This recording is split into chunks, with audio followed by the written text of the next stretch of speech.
Hey, what the hell are you doing walking around dressed like Star Wars? It's Comic-Con, you idiot. We're going to the Javits Center. Well, you're the idiots, because you three guys would never be walking together. Yeah, you're his boss, and you two guys are enemies. Yeah, bite me, Captain Kirk. Hey, Mo, come on. No, that's Star Trek. Yeah, that's two different franchises. Yeah, sorry, guys. She doesn't know. Nah, it's okay. I'm sorry you have to deal with that.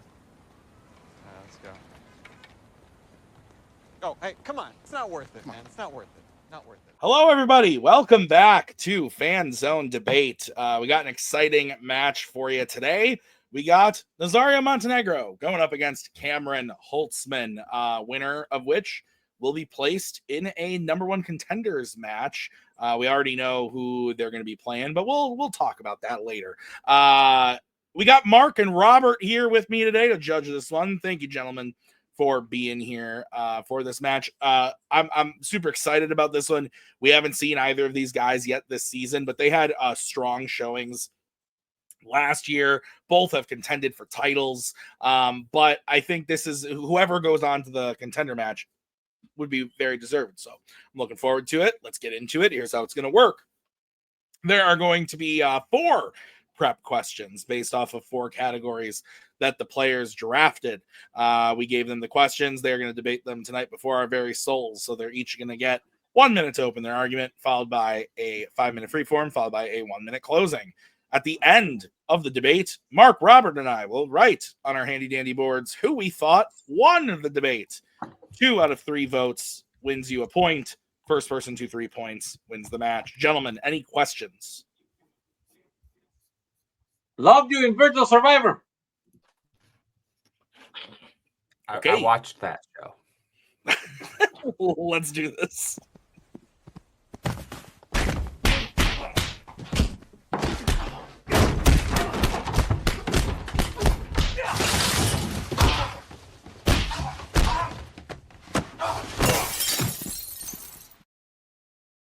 All right, we're going to kick this off with the first category. It was drafted by Cameron in the category of animation. Your question is, who is the best character in a non-fandom Sony Pictures animated film? Cameron, because you drafted this, you get to go first. You have 1 minute to open your argument when you start talking.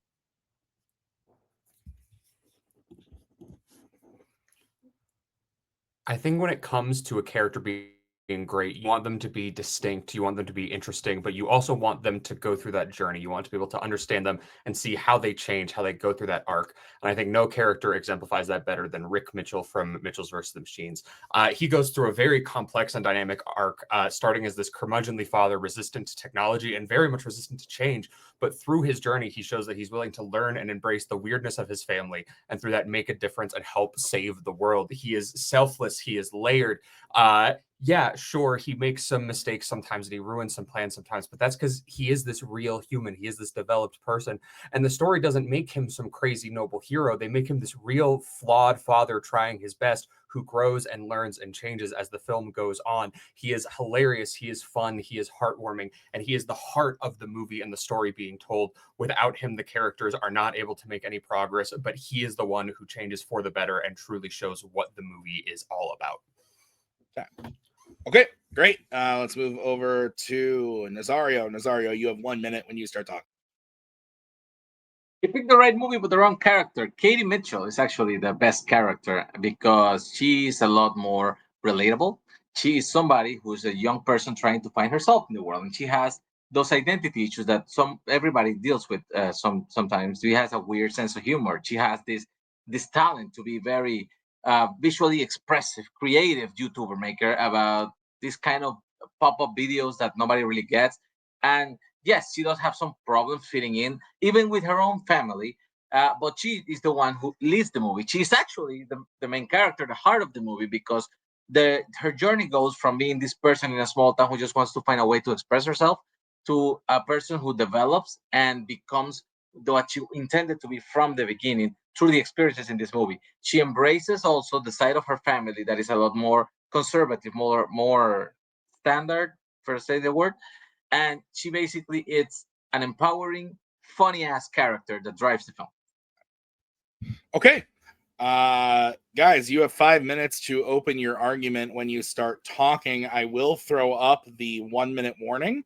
when the time comes. I will also throw up a let your opponent talk if you're not letting your opponent talk. Don't make me do that. It'll make me very sad. Nick Tuig will drive to your house and expel justice. So 5 minutes when one of you starts. Cool. Like I said, she's more relatable. She's a young person that is kind of somebody you can easily identify with. She represents a new generation of people, especially on the way she develops her art through the internet, through the visual medium. She loves her family, especially her little brother, and she just wants to be able to express herself. And this is through this movie, she finds a way to do this. Your character is it's a solid character, but it's still kind of stuck into that old, grumpy old man. Ha ha! I'm your dad, and I'm stuck in my old ways thing that you can get from like any other movie. So I think with Katie, the issue is that she doesn't really get a whole lot of development besides being weird and misunderstood. She is the one who refuses to change and can't meet her dad in the middle, but then expects him to do the exact same thing. And by the end, he's far more willing to change for her than she is for him, which really undercuts her with the themes of the movie being those ideas of family, of understanding. She is very self-centered and out of touch with both her family and the world, refusing to engage in the things that her father likes and has no interest in. Rick is absolutely relatable, especially to not just a father who is watching this movie with their kids, but also anyone who has any form of relationship with their own dad can see aspects of their own dad. You want to talk about the weird sense of humor Katie has? Rick also has this weird sense of humor where he's like, look at this mallard, it's dead, and he thinks that's hilarious. He has passion, he has creativity. With us seeing him build this house in the woods, he exemplifies all those things, but grows so much more. Like I said, the problem with the character is that it's a lot more of a stock character. Like it's pretty, like 3 shades away from Homer Simpson.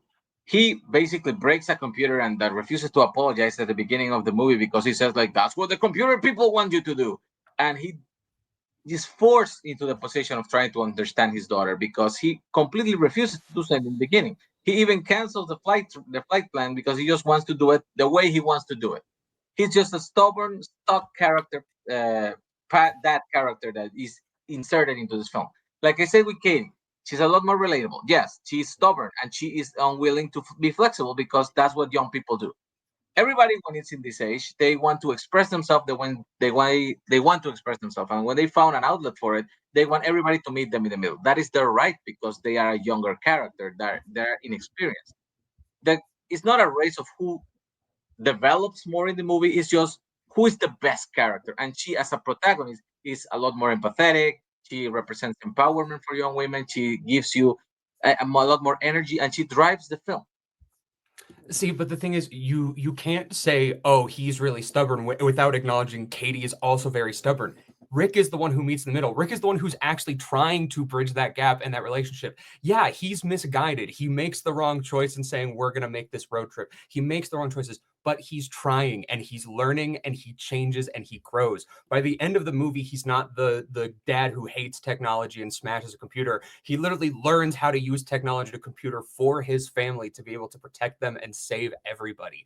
He is also pound for pound the funniest character in the movie. The Rick Mitchell special, funniest I can character is the finally use dog. a I'm sorry. computer. We have to eat the dog is one of the potato funniest dog lines in the is the most funny character in the movie. Not that.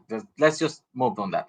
What I'm saying is, it's not a question about who changes the most, who improves the most, who changes the character throughout the movie. It's who's the best character. And she as a protagonist is somebody you can look up to, is somebody that you can see yourself in, you can identify with. She has humor, she has heart. Her insane YouTube videos clearly represent what people of this young age kind of do with those brain rot videos. You may understand it, you may not, but it is appealing. And like I said, the way the character is visually expressive throughout the whole movie, the movie is basically painted through her eyes, which is something that makes the movie itself a lot more appealing. So it is based on her, is her story, and she is a very likable and relatable character. Her dad, like I said, yes, he changes because he has to. That is kind of his secondary situation in the film, but he's a very stock character. I'm sorry, but you can't keep calling him stuck when Katie is the one who's Yes. stuck. She is self-centered, out of touch. She refuses to engage in the things that her father likes. I mean, but stuck with an expects O, everyone like to love and adore STOCK. those interests that you are praising her for. Also, her eccentricity, the seeing it through her eyes, gets really annoying at points. If I have to sit and watch Katie go, look at my dad as a howler monkey another time, I might lose my mind. Rick has That was those hilarious. passions and those loves the same way that Katie does. We see that when we see the footage of him willing to give up on his dream of living in the woods because it makes him a better father and he wants it to be the best for them. The line of, I know this is hard, no, this is easy, beautifully sums up he is a father who will give up everything and change for the better. Okay. We are going to start with Nazario. Nazario, you get to close first. You have 1 minute when you start talking. I meant stock as in STOCK, as in this is a character that comes from a package that you can reuse in different movies. He's a big dumb dad that does stupid things. That's Homer Simpson. He wants to live in the woods and build his own cabin. That's just Nick Offerman from fucking Parks and Recreation. When I said like the humor style with Katie is a lot more relatable because it's very visual and the fucking monkey thing is hilarious. I don't know what the fuck he's talking about, but Rick's, it's just Deadpan. His role in the movie is secondary, and it's just, yes, this is my dad who won't understand me, and he will do 3 steps to try to understand me. It's not a race about who is the most developed, the most changed. It's who is the best character and the more entertaining, and the one that we see the movie through and paints every experience we have in the whole film is Kate. She's the best Kate. She's the best character. She's the more relatable character. She's the funnier character. She's the more entertaining character. She's the best character. All right, let's go over to Cameron. Cameron, you have 1 minute when you start talking. To be the best character and to be the main character are entirely different things. To be the best, you want to have the story, you want to have the arc, and you want to be the one who has the development that really envelops us and becomes this real human person that we as the audience can engage with. You are selling Rick short in terms of screen time. He's the co-lead, and a lot of the story is told from his perspective. If we want to talk about being a stock character, quirky teen who doesn't fit in with their family and their interests, is throughout everything. The Edge of 17 has a kid who makes stop motion videos as an outsider. We've seen it before in movies. The difference is that Katie doesn't change. She doesn't grow. She expects her dad to meet her and is selfish, annoying, and frustrating. Rick is not only hilarious, but he is the heart of the movie. The movie is all about change and how you may not always understand your family, but you can still support them and be there for them. And he exemplifies that beautifully. We see that in the past, he was selfless. He gave up on his dreams and was willing to do that for the best of his family. And now he is willing to change to make Katie's life better, to make everyone's life better, and be this great hero. All right. Great start.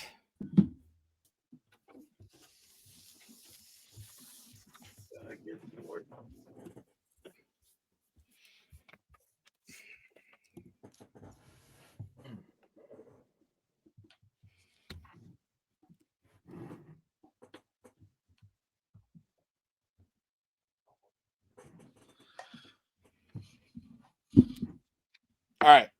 Looks like we're all ready. Like I said, great start. This one was really close for me. I literally by an edge, by a slight, I went with Cameron. Very, very close. I thought Cameron's closing was really strong, and so was Nazario's, frankly. That's why it was close. I thought that Nazario did a good job of really building the, it's not about the arc, it's not about this, it's just she's the more relatable character, taking it kind of from that angle. But I thought Cameron did a really good job of even taking Nazario's argument of the stock character and then like bringing up an example of other characters and then really nailing home just like all the things that make Rick a really, really great character inside that movie. So I think they're both great, but by the arguments, I went with Cameron just slightly. Mark, what are your thoughts? Yeah, this one was kind of tough just because you guys kind of picked the same character, not gonna lie. Like like we were talking about kind of the same person. So it's kind of just a matter of way in which you framed the argument. I ended up going with Cam as well. I think probably the finishing move for me was when Nazario clarified that he meant stock character, and then in Cam's closing, he kind of used that against him, and I think made a better point to why, if anybody's the stock character of the two, it is probably the daughter. Okay, Robert, your vote doesn't count. Where would you have gone and why? Yes, first time my vote doesn't matter. Yes. The last time they all mattered and it sucked. Yeah, it was an interesting Webster's dictionary debate where it was like, what means best? Because Cam was like, it's the arc. And then Nazario was like, that's not what best is. And then he proceeded to give a lot of what he felt were synonyms about what meant the best. So you really had to kind of be subjective about what that meant. Do you remember in Speed when they hit the thing of the shopping cart and he goes, it's just cans. It's just cams. I went with. Oh my God. All right. Jesus. You did it last time. Robert's going for the puns again. I love it. All right. So Cam is up 1-0. We're going to move on to the next question, which was drafted by Nazario in the category of Disney animation / Pixar.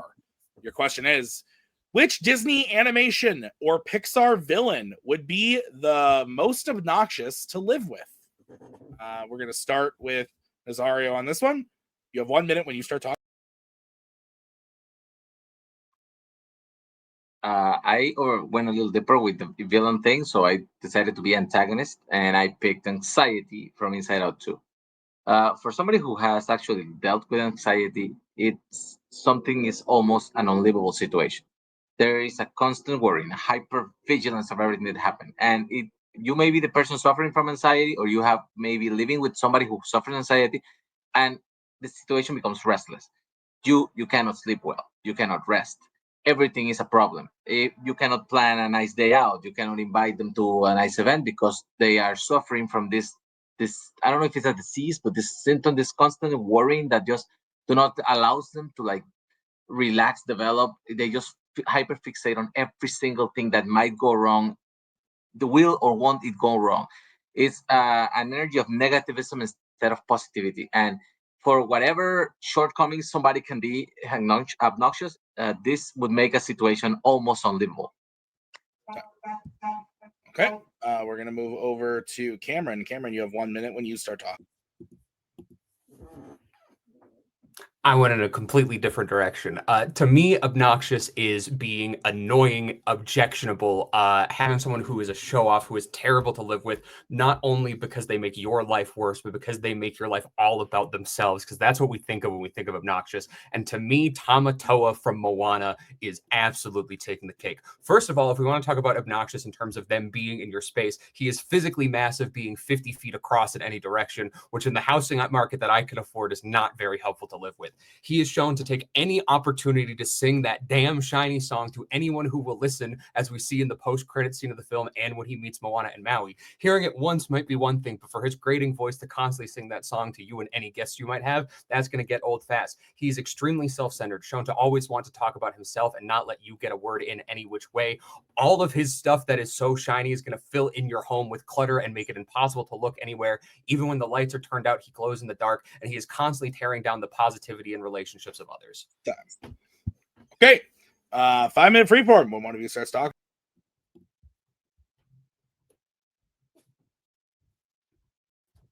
The space thing is not such a big deal, as you can see in the post-credit scene from Moana 2, because once you take the stuff away, he just becomes a normal-sized crab. So that's one thing that you can don't worry about. And yes, he's a hoarder. He's annoying, but you can also involve the police into it, because once they start hoarding and making the situation unsafe, you can just involve the law and they will take care of it for you. In my case, living with a person who suffers from anxiety is basically an illness. You cannot evict a person because they're sick. You have to kind of learn to live with it, and even if they're your friends and they become somebody close to you, you worry for them too. So you want them to get better. You want them to be a better, have better spirits, get well. And if you cannot just help them do that, it just goes into you and you become an anxious person too. So for starters, the Moana 2 points should not be counted. It is not eligible in fandom. Strike it from the record. Number two, your argument of, oh, he's a hoarder, so we'll get the police involved. Of course, what makes someone less obnoxious than having the police invade your home and deal with them in your own house?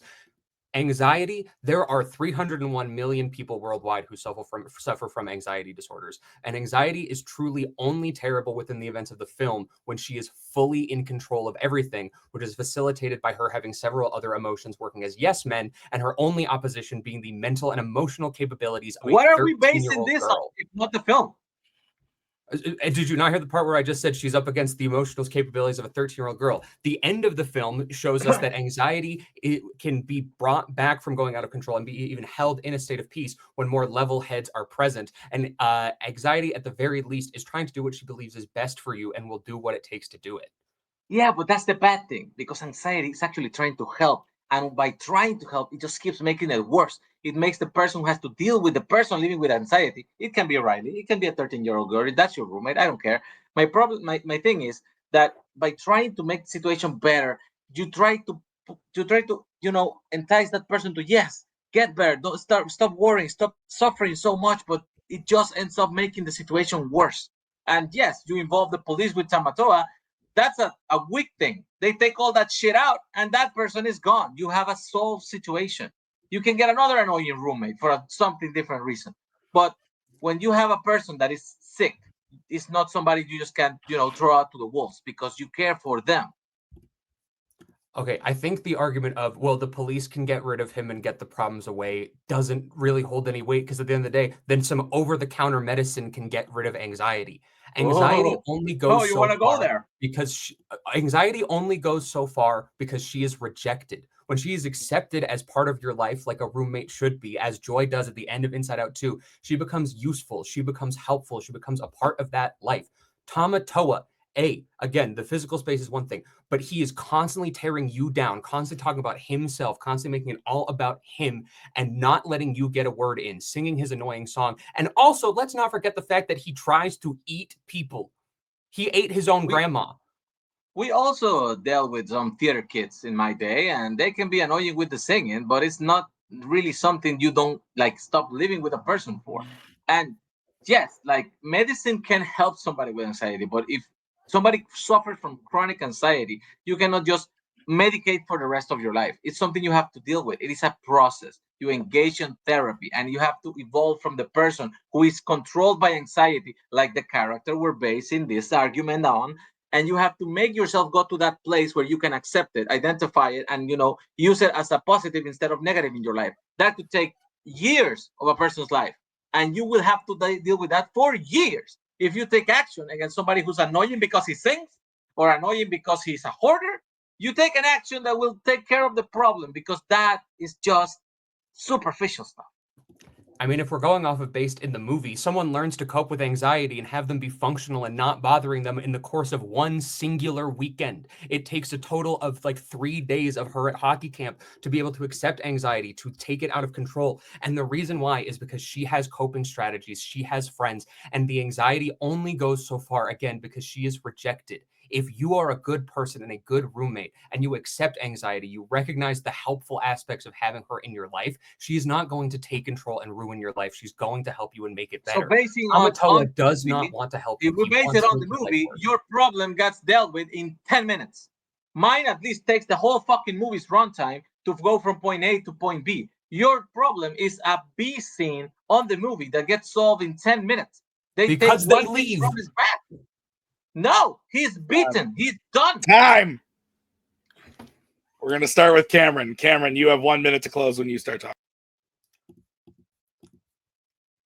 The question is not about most diabolical or most powerful villain. It is who is the most obnoxious to live with, and Tamatoa takes the cake. He hates you. He only talks about himself. He sings grating songs. He gets in the way. And no matter how much you might try to do to get him out of the way, you can't. It just makes things worse. He constantly tears you down, tears down the positivity of others. He talks shit about your family while also bragging about the fact that he cannibalized his own. Anxiety, say what you will about the issues with anxiety, but at the end of the day, in the movie, we see that having a support system, having friends, having those capabilities, and being able to accept anxiety as part of your life takes away the power and takes away the damage and the obnoxiousness that it can cause. When more level heads are present, they can bring anxiety back from going out of control, bring to a state of peace, and become a useful part of your life, doing what is best for you, helping you get forwards. Yeah, it might be struggling at first, but after a short period of time, you can use her for your best, whereas Tamatoa will only make your life worse. Okay, let's move over to Nazario. Nazario, you have 1 minute when you start talking. I love how dismissive he is with the short time you can make it better. If we go by the run times of the movie, this one took a whole experience of the whole length of the movie. His villain got dealt with in 10 minutes. And he keeps pushing that Tamatoa gives you negativity. What the hell do you think anxiety is? It is negativity in its pure form, pushing a person's life forward and then invading the people who try to help that person, infecting them too. Like I said, his problems are all shallow and superficial. He can deal with that, involve the law, just, tell them to shut up. They take care of him in like 10 minutes. Anxiety is it's a problem that, depending on the person, can overtake their lives, can overtake their life for years. You can try to medicate it. Sometimes that would work, sometimes it won't. But it is a constant negative impact on your life and their life. And it's the definition of an annoying, obnoxious thing to have to deal with, because you cannot do anything against a disease unless they can take control of it. And it's out of your reach. And again, Tamatoa is this big in Monatu. All right. It's not eligible. Disregard it. Strike it from the record. Disregard that shit.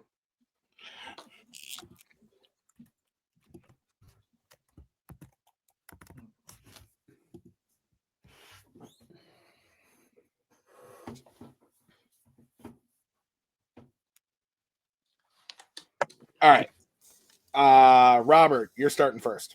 I'm still writing. My bad. How I was in dare the middle of writing and then it died, so my apologies. My God. I know. It's only the second time out. What do you want to do? All right, Okay. All right. This is very interesting debate.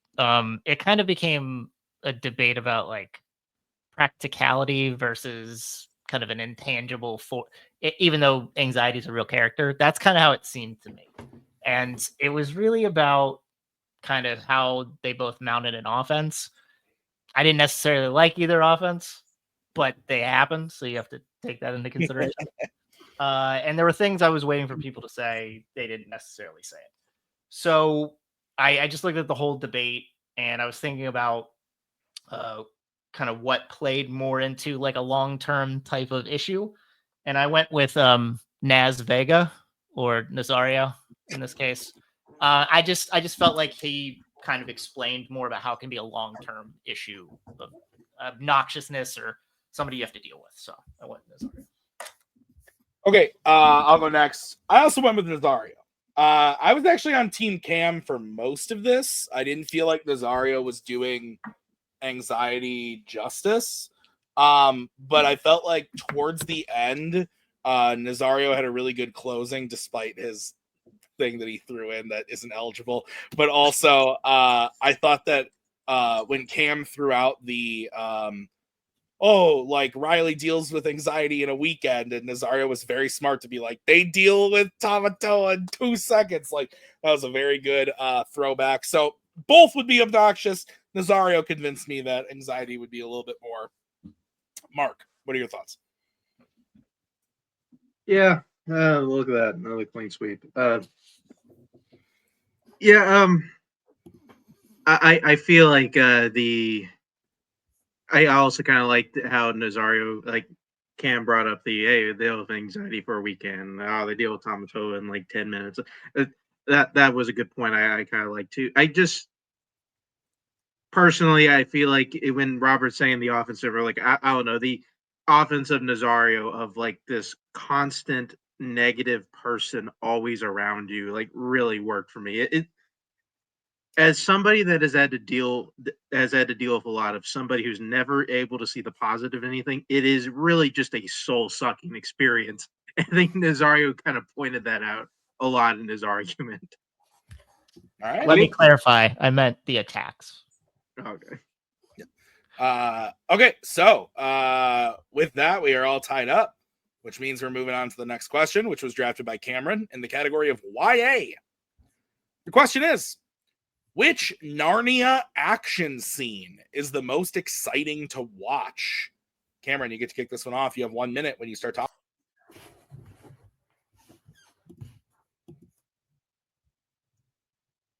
A ticking clock. As every moment passes, you know that the characters are closer and closer to getting caught and their plan failing. Each small step of the plan going right makes you fist pump and cheer as they move forwards, and each thing that goes wrong has you on the edge of your seat hoping that they can recover, and that is perfectly exemplified in the nighttime castle raid from Prince Caspian.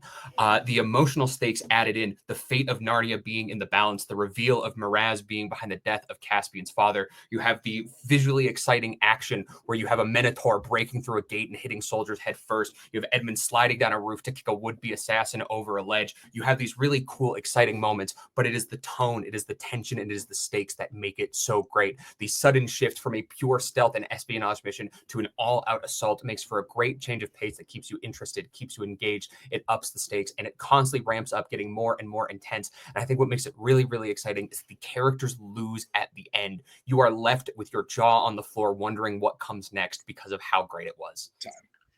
Okay. We're going to move over to Nazario. Nazario, you have 1 minute to open your argument when you start talking. I think Prince Caspian is definitely the best action-oriented movie of the whole trilogy, if it's a trilogy. I think the best fight, though, is the Telmarine's Narnia battle at the end, because it is very involved, it is layered, it is a lot more of a spectacle that gives you, get people what they paid for the movie. It starts with just a duel between, you know, the characters on both sides, and then you can see one is honorable and the other is not, and it just develops into a huge fight that has Telmarines, has Narnian magical creatures, and it happens on the daytime, so you can see all the details on the cool characters and fantasy creatures fighting. And it just goes from different things that surprise you, like when they prepare like the destroying the bottom of the earth, so it does the sunken, I forgot the word in English, the sunken part where all the characters fell in it, and then how they attack throwing through the river in the bridge, and then how Aslan just shows up and, you know, takes over and involves the river gods in it. It's a visual spectacle. It has just huge scale. Okay. 2 different Caspian scenes. 5-minute freeform when one of you starts talking. I feel that the mix of the different stages of the scene, it makes it more interesting. It goes from a very intimate part with duel, and it just keeps expanding and expanding. Sometimes you see that wave, how the Narnians are going to take over, and then you see the Telmarines fight back. And when it looks like the Telmarines are going to take over the whole battle, and then they just surprise you with the drop of the earth and the people there.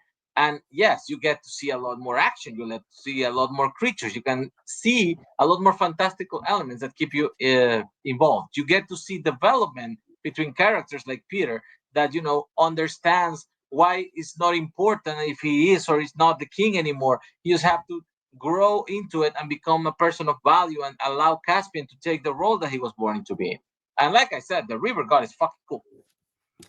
I think if we want to talk about adding in those layers, constantly changing it up, then the nighttime raid is fantastic. It starts as a full-on heist with the tension, with the stealth, but then it adds in those emotional stakes with the confrontation between Miraz and Caspian, the full-on Mexican standoff basically happening between them in the bedchambers, the prison break of Caspian's mentor, and then when things go wrong, when Edmund drops his flashlight, people start to get wise. They don't give up, they keep going, and that's when it turns into this all-out brawl with those amazing moments. You have those fantasy creatures like the Minotaur holding up the gate and breaking through, Reepicheep standing off against as an assassination squad, all of these little things. The problem with the big Telmarine fight is, number one, it's constantly cutting away to things that don't matter. We lose 4 minutes in the middle of the scene just watching Lucy wander around in the woods hoping that she might find Aslan, and it really drains the excitement and the stakes and the tension out of it.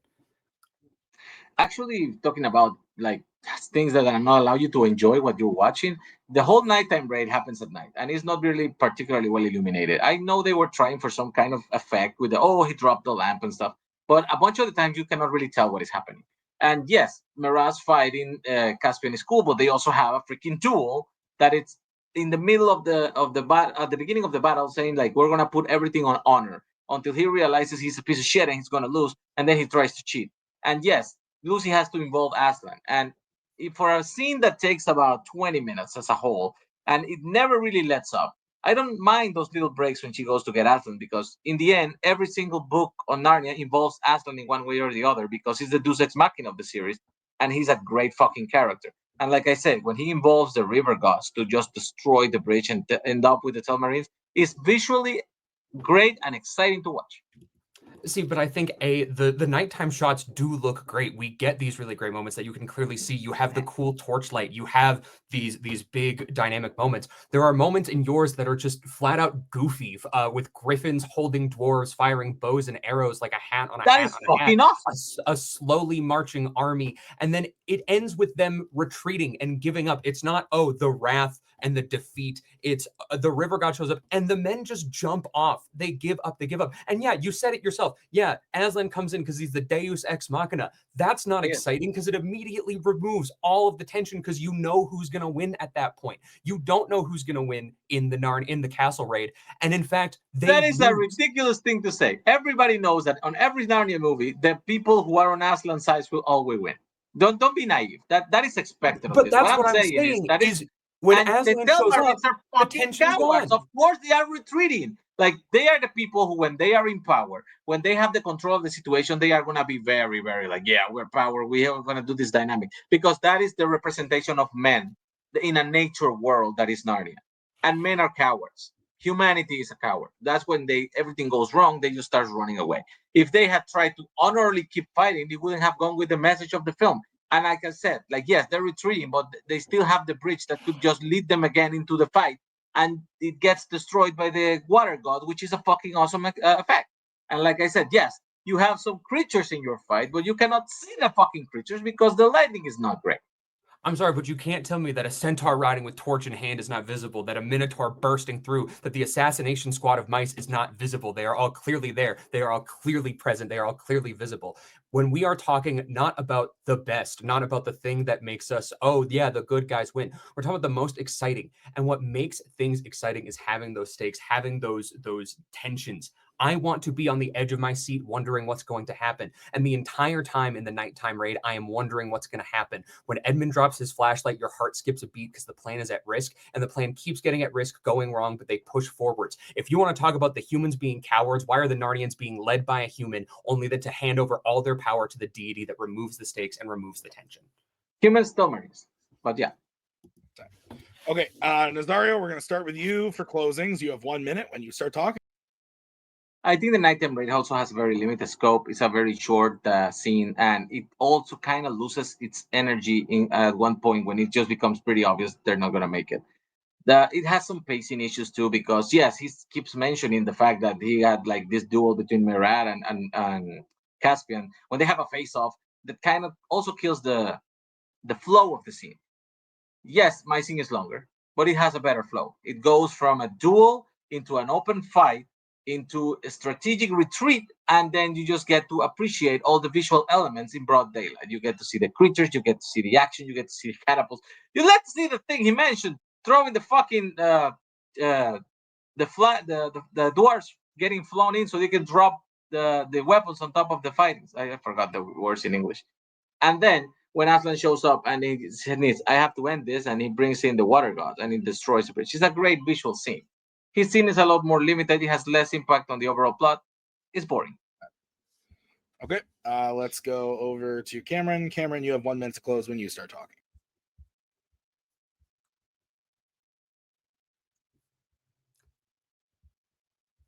The problem with the final battle is that a large portion of his final battle is predicated on watching Peter stand there and count while no one's fighting, trying to find the time, and then you get that good moment. But we don't even get to see the big moment of the drop. We cut to behind Peter and Edmund and seeing it from far away. We don't get that cool big moment. When we actually cut wide to the Telmarine forces, they don't look like this big real threat. They look minuscule, and they don't cause a real threat because we leave halfway through the scene to watch Lucy traipse around the woods with trees, only to get a god that removes all the tension and removes all the stakes. And it not just narratively, but also in terms of just how it carries through. And it ends with them retreating, getting stuck on a bridge, and then most of them just jumping off, ending in surrender, not defeat. In the nighttime scene, you have starts as a heist, turns into a full-on confrontation, turns into a massive battle, turns into, yeah, they lose. And then it's how do they get out? It continues on not just after we think that they can't win and they have to make those decisions. The underdogs get set up for the next phase, and we want to root for them while this is happening. We want to root for them later with all these great moments, these great creatures, these great visuals. Okay. All right, let's bring in the judges.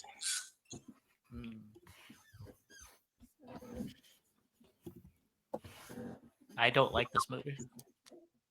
It's all right. I find it long. It is very long. It's better than the third one. That's not hard. Yeah. The only thing that could be worse is a horse and his boy movie. Oh my god, I'm reading that book now with my kid, and actually I kind of like it. Yeah, I like all of them a little bit, but that is not my favorite one. I'm reading them in the chronological order, so this is the third one we're reading. I have never read anything of this series, just watch the movies. Well, chronologically the third, chronological you're reading them. Yeah, then yes. Yeah. Horse and His Boy takes place between the last two chapters of the Witch in the Wardrobe. Stupid. All right, Mark, go ahead. Yeah. I'm gonna go with Cam.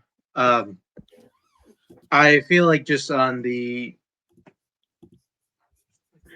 of on the outside perspective, I think it's kind of like it would probably be easy to go to Nazario, just like his is the, kind of the big scene that just kind of happens there. It's a bit more of a spectacle, like he was saying. I feel like a lot of his knockdowns of Cam scene, I don't think particularly hit, especially when we get to like him saying the scene isn't lit well, and like I feel like Cam was able to hit that decently well throughout, and it's also one where like I'm just not really sure like the overall validity of it.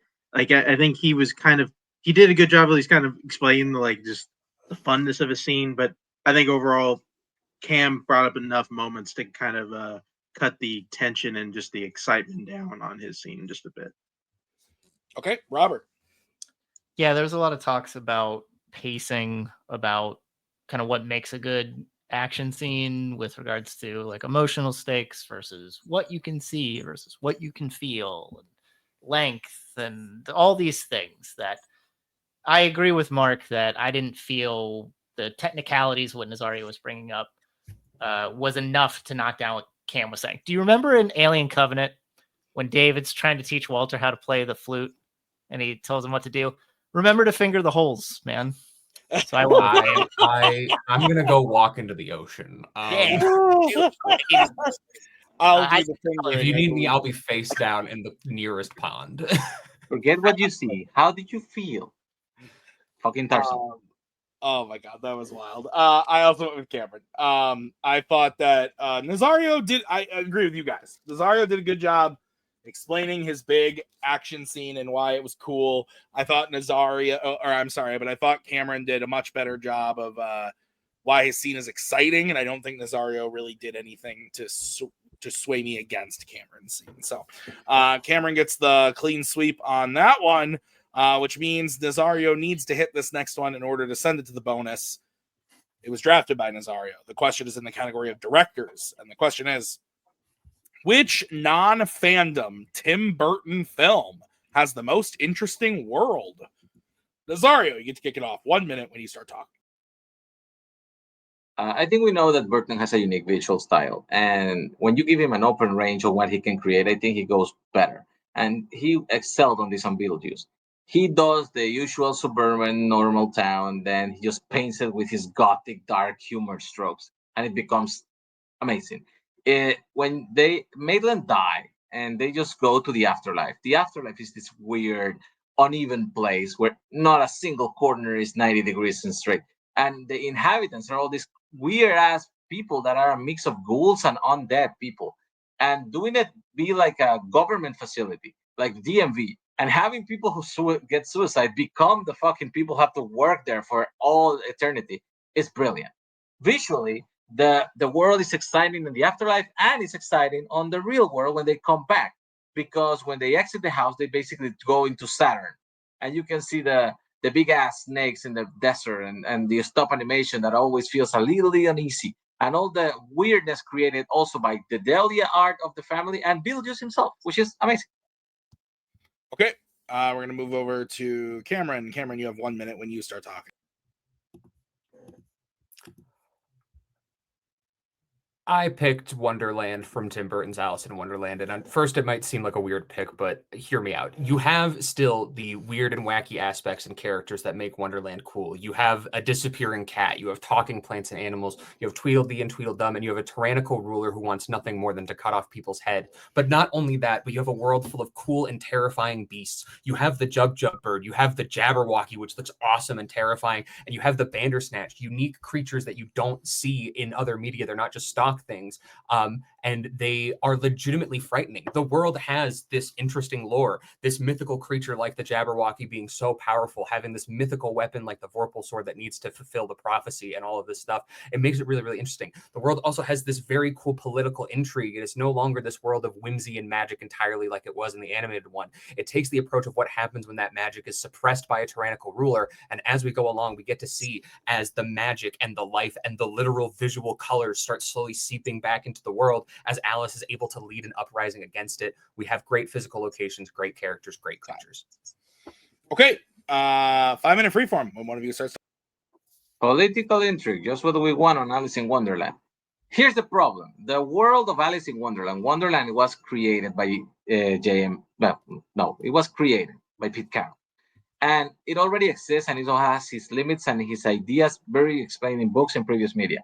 Tim Burton doesn't like that, so he tries to make it his world. He tries to put a gothic feel into it, to make things that are not designed to be dark and weird. They are meant to be weird in a different way than what Tim Burton usually does. And he tries to force his vision into it, which makes it feel uneven. In my area, in Beetlejuice, he creates the world out of whatever he wants to do. He makes his own rules. And since it's a blank slate, it works a lot better. You have the Delia art, how she transforms the house into this weird, exciting New York, New Age kind of thing. And every time you see the other world, you can see how it contrasts into that reality and the ethereal part that they do. I think it's more of a development of something that he created and made it his own, or something that he tried to adapt and just did not work. I think the thing is, you're misconstruing the question as what is the most Tim Burton world, and that is not the question. The question is the most interesting world. And I'll take a world with these beautiful looking, intriguing physical locations, like the Red Queen's beautiful castle, the White Queen having her destroyed palace, the battlefield that looks like this chessboard, the gorgeous Gothic magic forest. Even in the real world that we get in Alice in Wonderland, we see that it is one of both high society with political marriages and one with privateers and traders going on ships on these big trips.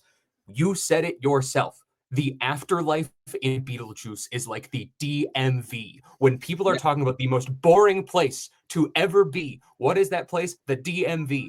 How does the afterlife work? Oh, well, you get a rule book and then you go and wait at the DMV. And you know, there's a desert and a worm might show up. And then you even said yourself, it's a normal suburban town. Like, you are selling the least interesting things and then just saying, but it's Tim Burton. This is the thing. What you're saying is you disregarded the fact that this is a director's category, and you said, okay, I'm going to get the film that he just adapted a story on a world that already existed. So you're saying he took something that it was already there with already established rules, with already established characters that we have all seen before, and then he made a movie with that. He tried to adapt it into something that he would like, and it didn't work. That movie made money because it was Alice in Wonderland, and then you can see how it crashed and burned when they tried to make a sequel, because that mix just was not good. And then you have a world that he creates.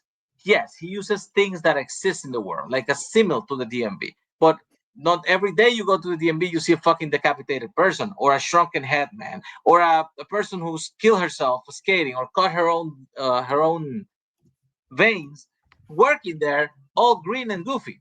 It's an interesting situation because it's kind of adapting a known structure from Earth to a thing that is ethereal and undead.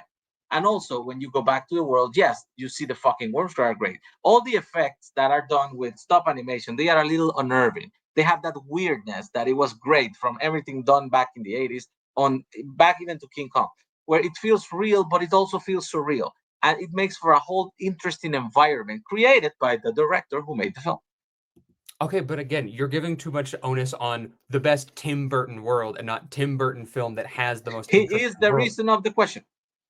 Read the phrasing, my friend. Okay, regardless, to let me continue, what you are selling me is it is a world founded on rulebook and bureaucracy, but oh, look, there's dead people that wait at the DMV. You don't see dead people at the DMV, so therefore it's interesting. The only thing that it really has going for it is that there are ghosts that are there, and there are dead people that are there, and there's some slightly interesting architecture that people put in a house. What I am selling you is that Alice in Wonderland has these mythical creatures, these ancient prophecies and lore. It has this political intrigue, these massive battles, this hero of old coming through and literally changing the world visually and tonally as she improves things. So what you're saying is, we're gonna again, you're just saying, okay, this world existed before the movie was ever made. These whole creatures existed before this movie was ever made. Let's do a shitty adaptation of this thing.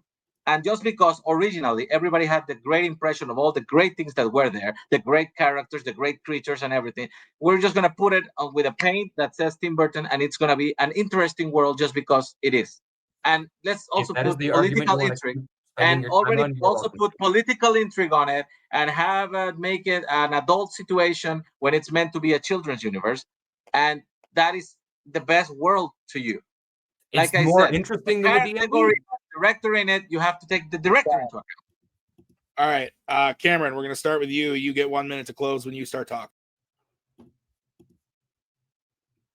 At the end of the day, the question asks for the most interesting world, and when it comes to the most interesting world, I'm going to take the one with magical animals, with talking plants, with these mythical creatures, with a magical weapon, with a magical prophecy, with political intrigue, a ruler who wants to decapitate all of the people that she's ruling over, a visual style where the color truly bleeds in as things get better for the characters, great physical locations like the castle, the chessboard battlefield, the gothic magic forest, and even a real world that is engaging and interesting to look at. Nazario is arguing that, oh, the more Tim Burton world is better, but that is not the case. It is a world founded on his world is a world founded on a rule book and bureaucracy, an underworld where he himself compared it to the DMV, the hallmark of the most boring place you could possibly say. The real world, he says himself, is a small suburban town, but one person comes in and makes some architecture changes, and therefore it's the most interesting world now. The only thing it has going for it is ghosts, but I will take interesting characters, interesting situations, interesting development over the world, over the bureaucracy and slight architecture. Okay, we're going to go over to Nazario. Nazario, you have 1 minute when you start talking. Bureaucracy bad, political intrigue good. I don't get your separation. What I'm saying is, yours is a decision that was made long before we even had the movie made. You're just taking a movie that was adapted from something else, and you're taking all the content and all the story that came back from it, and that is your selling point. And like I said, the question is, which Tim Burton film has the most interesting world? It's in the category of directors. You have to take the director into account. The director in your movie made it worse, made it gothic, made it unlikely to watch. It just made it unappealing. The CGI is not even good in it. The director, input his ideas into a suburban paint world, and he made a great, memorable film. Everybody remembers Beetlejuice. Everybody remembers the snake. Everybody remembers the handbook for the recently deceased. Everybody remembers all these little details because, yes, they were based on bureaucracy, but they were made different and interesting by the director, who is the creator of the film. And yes, it has fucking ghosts, it has magical creatures, it has everything your fucking movie has, except the Jabberwock. Time. Okay.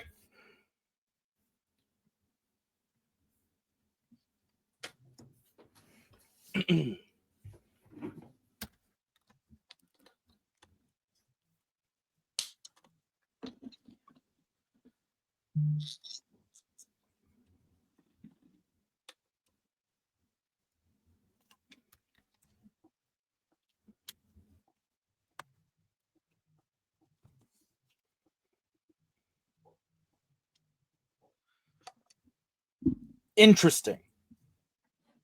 No pun intended. I went with Nazario.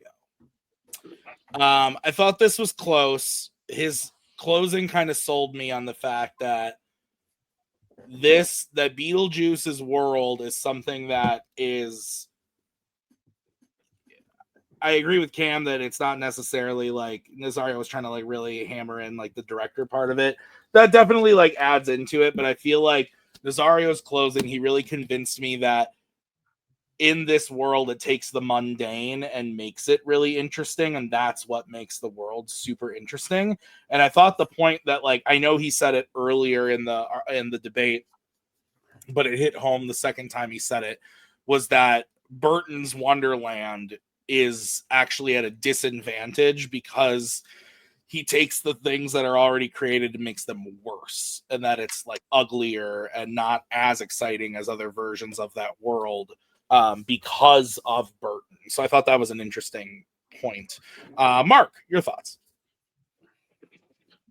Yeah, I agree. Kind of went back and forth a lot of how much does it matter whether or not the director actually created the world or not. And like it was when we got to Nazario's closing, okay, he was able to come up with a pretty good defense of that, pretty good knock on that. And to his credit, it was also in which way that Cam also could not respond to it. So it was also, the point about just making the just normal world just seem interesting and fun. Yeah. All right, Robert, your vote doesn't count. Where would you have gone and why? Yeah, 2-0. Yeah, I was with Nazario at the beginning. I liked how it is that his mise en place of what was going on. That's a cooking term. You don't know. How he set the stage for the argument. And then I liked how Cam argued against it at the beginning, and I seesawed back and forth for a while. But yeah, the thing that struck me was the idea that like we're taking something that we know and we're flipping it on its head to make it more interesting, as opposed to like, yeah, if you read Lewis Carroll stuff, you know what Wonderland's like. So I went with Serbia and Montenegro.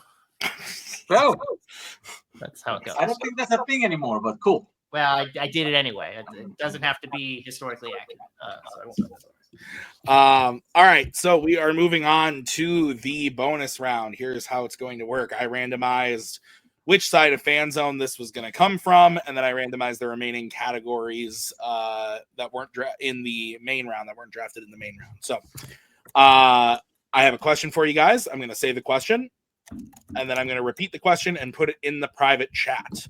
Once you have heard the question twice and see the question in the private chat, you can answer. Whoever says their answer first will be going first. You will each get 45 seconds, and then you will each get 30 seconds. Do you have any questions about how this is going to go, guys? So this is going on the new channel, right? Yeah. There's a new channel? All right. You saw the video store video. Your side of Fanzone this was drafted in was general movies. The category was horror.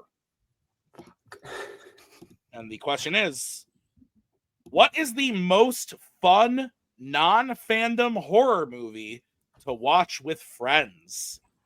So again, what is the most fun non-fandom horror movie to watch with friends? Evil Dead 2. Evil Dead 2 is what you said? Yeah. Okay. Yeah, I'm gonna go with Little Shop of Horrors. Okay, great. Let's take out the other judges. We are going to start with Nazario on this one because you spoke first. Nazario, when you are ready, you get 45 seconds to open your argument. 1 second. La puerta, papá. Yo salgo un ratito. Sorry. You're good.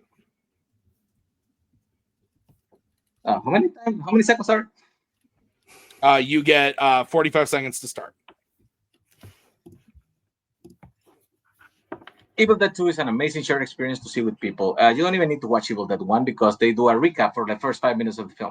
It establishes awesome legendary characters from the horror icon like Ash Williams and his chainsaw for a hand.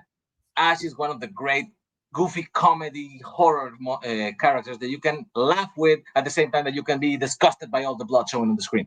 The Evil Dead spirit that possesses the house and turns all the characters into deadites comes from unexpected ways and sometimes horrifying and sometimes hilarious. It's a thing that reaches most audiences because it's both scary and it's entertaining and most of all is memorable. It created a cult following, and you can see how people who grew up with this kind of experience enjoy it and just want to keep going back and back to it. It is the best of the whole series of people, that including the TV show. Okay, Cameron, 45 seconds.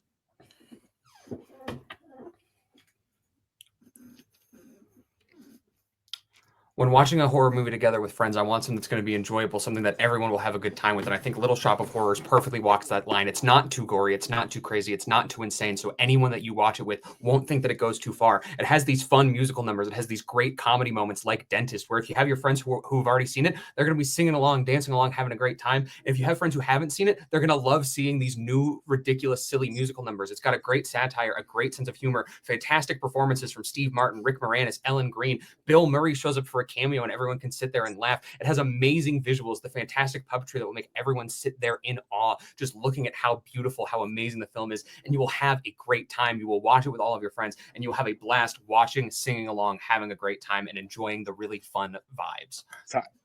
Nazario, 30 seconds. The question is the most fun horror movie to watch, and his movie is not really horror. Yes, there's a plan that it people, but they never really show you gory parts of it. It's just mainly a musical. And also, yes, if you have horror fans, you want to show them something that's going to enjoy them. Not everybody likes musicals. I'm sorry. That is a very limited appeal to people, and people get tired of the songs that happen constantly. In mine, you have gore, but at the same time, you have the levity. And it's easily accessible because, like I said, it presents a recap of the story, where it's going and where it wants to be. And also, Henrietta, that Python is scary. Her jumpers is memorable. Time. All right, Cameron, 30 seconds. As you said yourself, Evil Dead 2 is cult following and is loved by the people who grew up with it, but not everyone grew up with it, and not everyone is a part of that cult. You talk about the hilarious moments in the gore, that is tonal whiplash that is going to turn off your audience. People don't want to see people cutting off their own hands, replacing them with chainsaws, showers of blood. That turns people away. When you have a fun time, you have a fun, enjoyable thing where there is a big monster in a horror musical, people are going to enjoy it, have a good time. You and your friends are going to get together, and everyone will find something that they can love in it, and nothing is going to turn them away and turn them off from it. Time. Oh, boy. Okay. Good fight, guys. Yeah.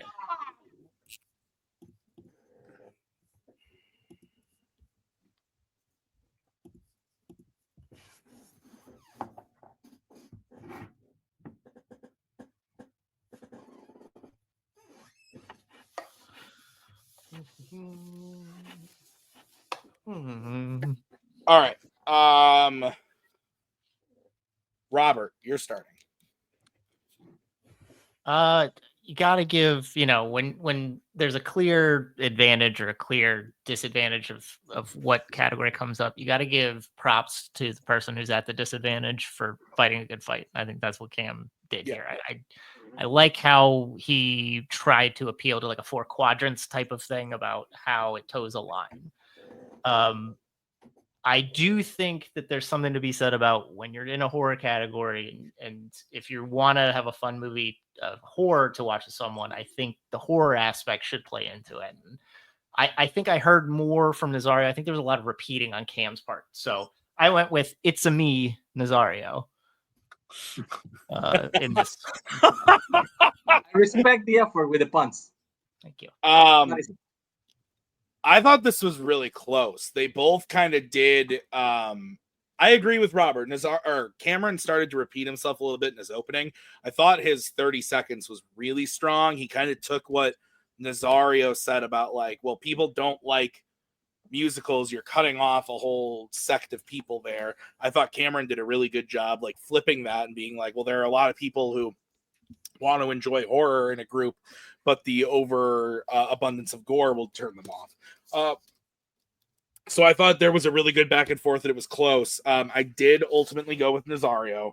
I thought that musical hit was just a little bit stronger in the sense that, like Robert said, when you're in the horror category and talking about just like straight horror, I don't think that the knock of like, oh, Little Shop is barely a horror movie. Like, it absolutely is. It counts. It 100% counts. I just thought that Nazario's argument for the group setting fit a lot better. Mark, your vote doesn't count. Where would you have gone and why? Yeah, I also am Nazario on it.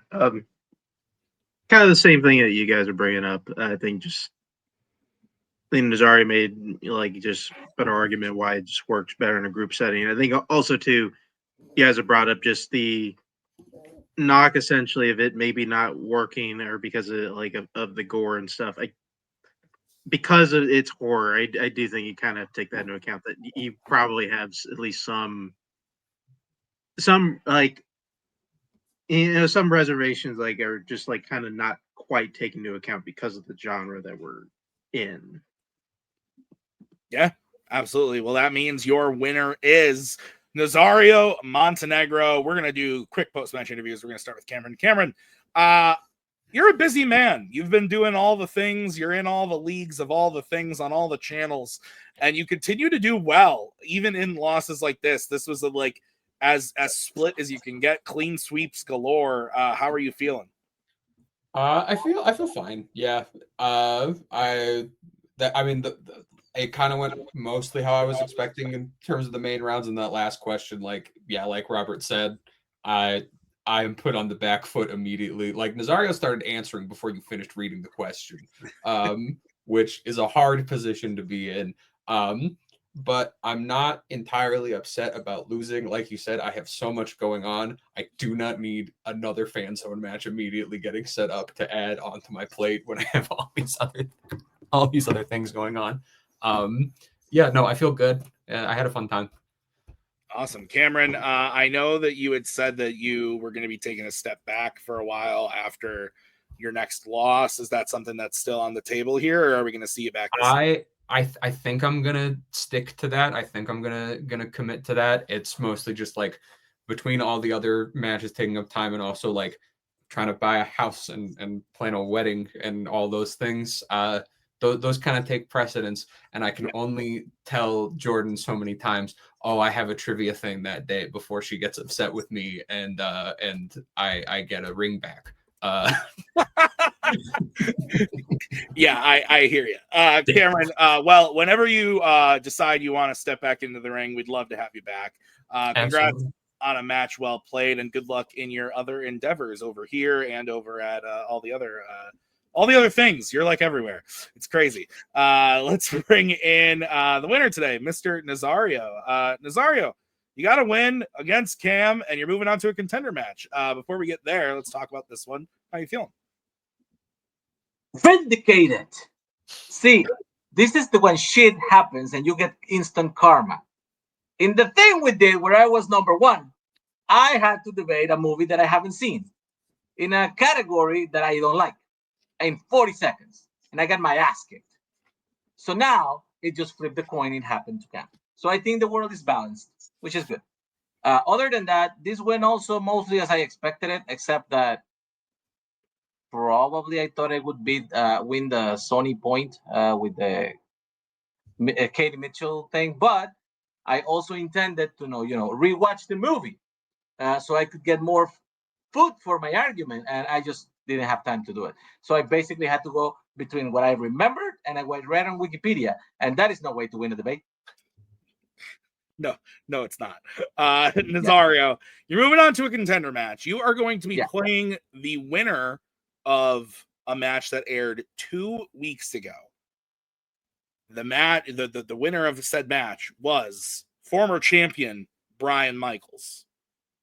Oh, I like it. I think if unless I'm misremembering, I think that Brian Michaels match was actually pretty close. And I think I was bitching about a question that I actually went the wrong way. So that kind of sounds like what I do, but that time I feel I was right. So I actually enjoyed having the shot back. And to be arguing against the people who are actually the top tier on the league makes it a lot more fun. Yeah, absolutely. Nazario, I'm looking forward to seeing you in that match. We're going to see that in a couple weeks. Good luck. Maybe we'll see you challenging for a title again here. That'd be very exciting. So I'm ready to lose again. You just want to keep that record around the midpoint, huh? Yeah, you just I cannot win too much. Then I lose my my charm. That's Nazario, congrats on the win. And that's going to do it for us today at Fanzone Debate. I want to thank Robert and Mark for judging this one with me. Thank you to Cameron and Nazario for playing. I have been Tim. We'll see you guys next week with another match. We got Richard Schwartz going up against Alex Martinez. We'll see that next week. Thank you very much for watching. We'll see you next time. Bye. There we go. Thanks a lot. Come again.